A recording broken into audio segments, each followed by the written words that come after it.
کے major general محمد بن سعید نے خطاب میں کہا کہ دہشت گردی مشترکہ چیلنج ہے، مل کر نمٹنا ہوگا۔ اسلامک ملٹری انسداد دہشت گردی، اتحاد مل کر بہتر نمٹ سکتا ہے۔ انسداد دہشت گردی کے حوالے سے پاکستان کا کردار قابل قدر ہے۔ وزیر دفاع خواجہ آصف بولے، پاکستان خطے میں پائیدار امن کے لیے کردار ادا کر رہا ہے۔ پاکستان کا دہشت گردی سے نمٹنے کا وسیع تجربہ ہے۔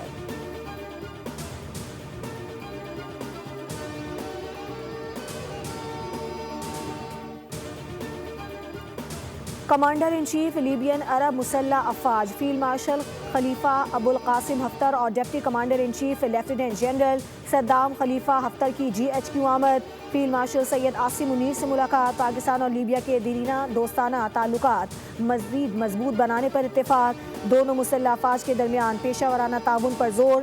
فیلڈ مارشل خلیفہ حفتر نے شہداء کی یادگار پر حاضری دی، پھول رکھے اور خراج عقیدت پیش کیا۔ فیلڈ مارشل عاصم منیر کا لیبیا کے ساتھ تعلقات کو مزید مضبوط بنانے کے عزم کا اعادہ۔ لیبیا میں امن، استحکام اور ادارہ جاتی ترقی کے لیے پاکستان کی حمایت کا بھی اعادہ کیا۔